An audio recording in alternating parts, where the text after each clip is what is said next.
শিবানী একটা সাধারণ মেয়ে যে একটা মধ্যম বর্গের পরিবারে থাকে। এখন শিবানী বড় হয়ে গেছে, সেই জন্য তার বাড়ির লোকেরা তার বিয়ের জন্য ছেলে খুঁজছিল। এখন তো তুই তাড়াতাড়ি আমাদের থেকে দূরে চলে যাবি সোনা। না মা, আমার বিয়ে হওয়ার পরেও আমি কখনোই বাড়ির থেকে দূরে যাব না।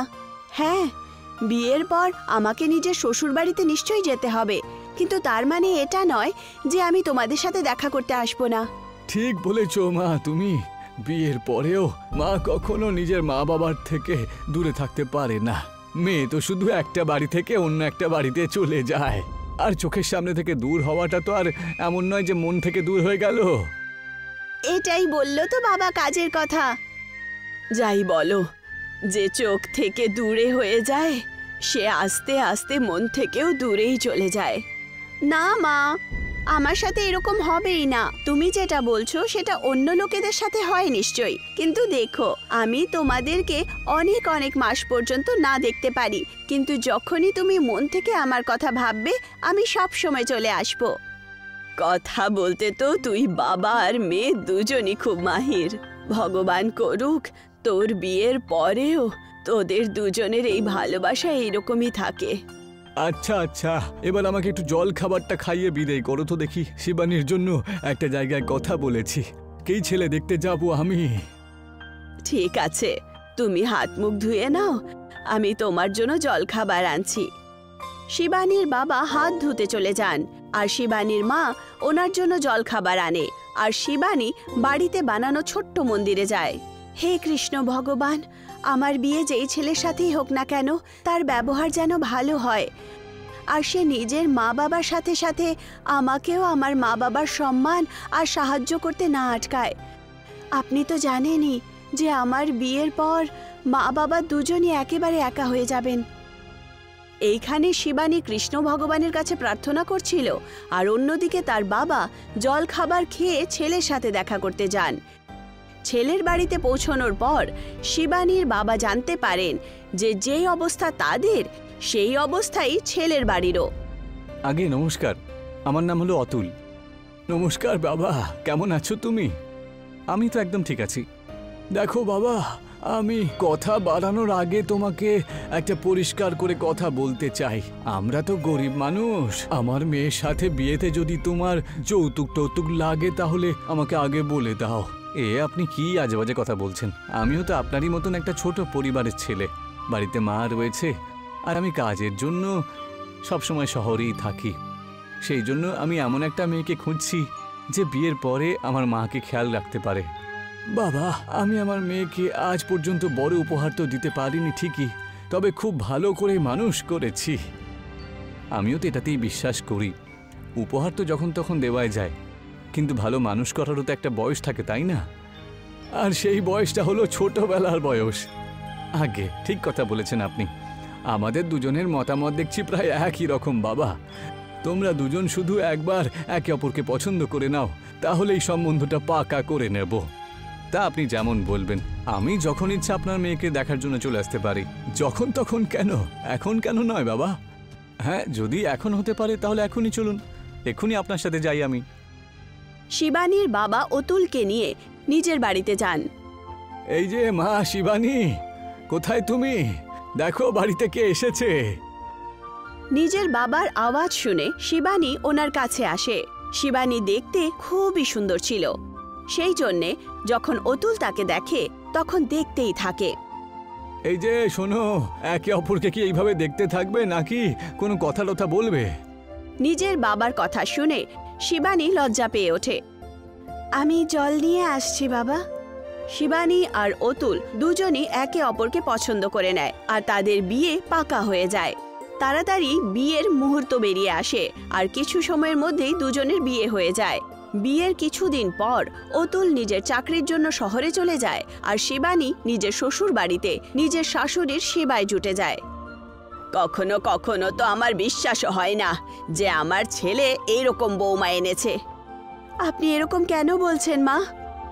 আজকালকার সময়ের মেয়েদেরকে দেখে আমি ভাবছিলাম যে তাদের সঙ্গে তুলনা করব তোমাকে, তখন আমার ছেলের পছন্দের ওপর খুব গর্ব ফিল হয়। শিবানীর জীবনে সবকিছু ঠিক চলছিল, বিয়ের পরও সে প্রত্যেক দিন ঘন্টার ওপরে মা বাবার সাথে ফোনে কথা বলতো আর যখনই সুযোগ পেত তাদের সাথে দেখা করতে আসতো।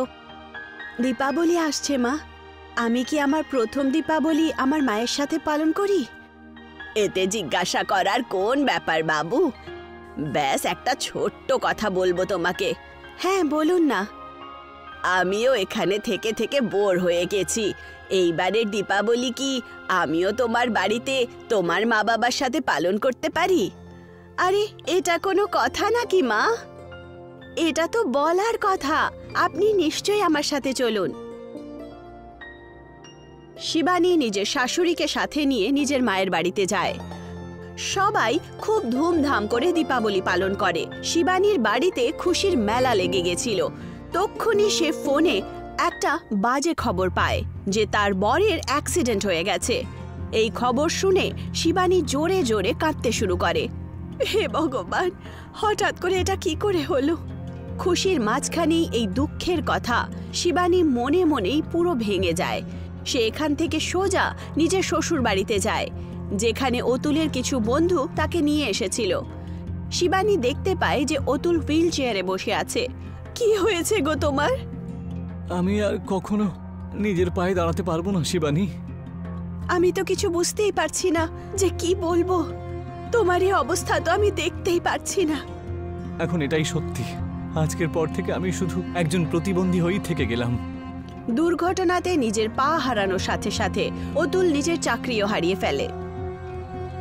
এখন বাড়ির খরচা আর অতুলের ওষুধের খরচা, বাড়িতে টাকা পয়সাই কম ছিল, যে কারণে শিবানী চাকরি করার সিদ্ধান্ত নেয়। আমি বুঝতে পারছি না যে করব তো কোন কাজ করব। তোমাদের দুজন থেকে দূরে গিয়ে শহরে গিয়ে চাকরি করতে পারবো না, আর এই গ্রামে কোনো চাকরিও তো নেই। আমি খুবই নিরুপায় শিবানী, যে আমি থাকা সত্ত্বেও তোমাকে কাজ করতে হচ্ছে।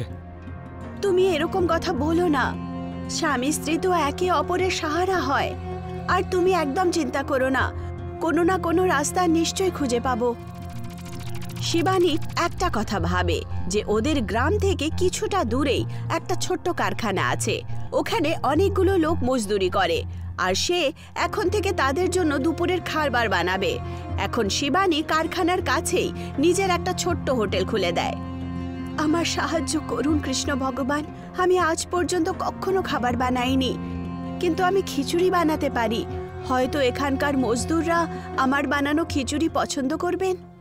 শিবানী একটা বাসনে খিচুড়ি বানায় আর দুপুরের সময় কারখানার কাছে গিয়ে লোকেদেরকে আওয়াজ দেয়, আসুন দাদারা, গরম গরম খিচুড়ি বানিয়েছি, আসুন, খুবই কম পয়সায় আপনারা তাজা তাজা খিচুড়ি খেতে পারবেন। শিবানীর আওয়াজ শুনে অনেকগুলো মজদুর তার কাছে খিচুড়ি খেতে চলে আসে। কারণ খিচুড়ি এক্ষুনি বানানো হয়েছিল, সেই জন্য লোকেদের সেই খিচুড়িটা ভালো লাগে। এমনিতে এই খিচুড়ির মধ্যে বিশেষ ব্যাপার তো সেরকম কিছু নেই, তবে এটা গরম বলে সেই জন্য এটা খেতে খুব ভালো লাগছে আমার। আজ প্রথম দিনই শিবানীর খিচুড়ির ভালো দাম পেয়ে যায়, যার কারণে শিবানী খুব খুশি হয়। আর সে নিজের আজ কামানো টাকা দিয়ে নিজের বরের জন্য ওষুধ নিয়ে বাড়িতে যায়। এই নাও, ওষুধ খেয়ে নাও, তোমার আরাম হবে। ওষুধের জন্য পয়সা তোমার কাছে কোত্থেকে এলো? আমার হোটেলে আজ ভালো টাকা রোজগার করেছি। এখন আস্তে আস্তে শিবানীর হোটেলে গ্রাহকদের সংখ্যা বাড়তে শুরু করে, যার কারণে শিবানীর মনে হয় যে এখন সে নিজের শ্বশুরবাড়ির সাথে সাথে নিজের মা বাবারও খরচা চালাতে পারবে। কিন্তু তার এই খুশিটা বেশিক্ষণ চলল না, কারণ মজদুরদের শিবানীর খিচুড়ি ভালো লাগছিল না। আগের দিন ভালো লেগেছিল, গরম গরম খিচুড়ি ছিল, খুব ভালো লেগেছিল, কিন্তু এতদিন খেতে খেতে স্বাদটাই তো একেবারে মুখের খারাপ হয়ে গেল। কি হলো দাদা, খিচুড়ি আপনাদের ভালো লাগেনি? বোন, খিচুড়ি তো তখন ভালো লাগবে যখন এর মধ্যে কোনো স্বাদ থাকবে। তোমার খিচুড়ি তো আমরা এই জন্য খাই কারণ আমাদের নিয়ে আসা খাবার সকাল থেকে পড়ে পড়ে ঠান্ডা হয়ে যায়, বুঝলে? কিন্তু এখন মনে হচ্ছে তোমার এই গরম খিচুড়ির থেকে তো স্বাদ বেশি আমাদের ওই ঠান্ডা খাবারই রয়েছে। ওই মজদুররা শিবানীর বানানো খিচুড়ি ফেলে দেয় আর নিজের বাড়ি থেকে আনানো টিফিন খেতে শুরু করে। এই সব কিছু দেখে শিবানীর খুব দুঃখ হয়। দাদা, আমি খিচুড়ি গরম করে দিচ্ছি, তখন হয়তো আপনার ভালো লাগবে। কি আর গরম করে দেবে বোন? এই তো বানালে খিচুড়ি তুমি, আর এই খিচুড়িকে কত গরম করবে? আর এমনিতেও যাতে স্বাদই নেই, সেটা গরম করো বা ঠান্ডা, কি লাভ হবে বলো তো? আমি আজকের পর থেকে আমি আর কোনোদিনও তোমার এই হোটেলে খিচুড়ি খাবার জন্য আসবো না। ওই মজদুর ওখান থেকে উঠে চলে যায়, আর তার সাথে সাথে অন্যান্য মজদুররাও বিনা খিচুড়ি খেয়ে চলে যায়। শিবানী এখন খুব কষ্ট পায়, আর সে নিজের হোটেল এইভাবেই খোলা ছেড়ে দিয়ে ওখান থেকে বাড়ি চলে যায়। শিবানী, আমার ওষুধ শেষ হয়ে গেছে, তুমি কি আমার জন্য নতুন ওষুধ এনে দেবে? এই কথাটা শুনে শিবানীর চোখে জল চলে আসে, কারণ তার কাছে এখন 1 টাকাও ছিল না। ওষুধ সে কোত্থেকে কিনে আনবে? কি হলো শিবানী? তোমাকে দেখে চিন্তিত মনে হচ্ছে, সবকিছু ঠিক আছে তো? হ্যাঁ ঠিক আছে। আমার চোখে লঙ্কা লেগে গেছিল, চোখ জ্বালা করছে, সেই জন্য চোখে জল এসেছে। আমি ওষুধ নিতে যাচ্ছি। শিবানী বাড়ি থেকে তো বেরিয়ে যায়, কিন্তু টাকা পয়সা ছাড়া ওষুধ কি? আজকালকার সময় হাসপাতালের অ্যাড্রেসও পাওয়া যায় না, এই কথাটা সে ভালো করে জানতো। সে কষ্টের সময়ে কৃষ্ণ ভগবানের কথা ভাবে। হে কৃষ্ণ ভগবান, আমার সাহায্য করুন, আমি খুব বড় সংকটে ফেসে গেছি। বাড়িতে আমার বর হুইল চেয়ারে চলে এসেছে, আর মায়ের বাড়িতে মা বাবার শরীরও কিছু ভালো চলছে না। আমি কি করব? আমাকে কোনো একটা রাস্তা দেখান। শিবানী কৃষ্ণ ভগবানের কাছে প্রার্থনা করছিল, তক্ষুনি সে একটা গরুর আওয়াজ শুনতে পেরে যায়।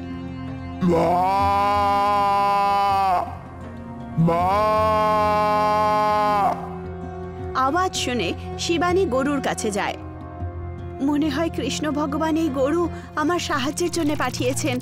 এর অবস্থা তো খুবই খারাপ মনে হচ্ছে, আমাকেই ওর সাহায্য করতে হবে। শিবানী সেই গরুটাকে নিজের পেছনে পেছনে হোটেলের দিকে নিয়ে যায়, আর হোটেল পৌঁছে সে আজকার বানানো সমস্ত খিচুড়ি গরুকে খাইয়ে দেয়, যার কারণে সমস্ত মজদুররা খেতে মানা করে দিয়েছিল।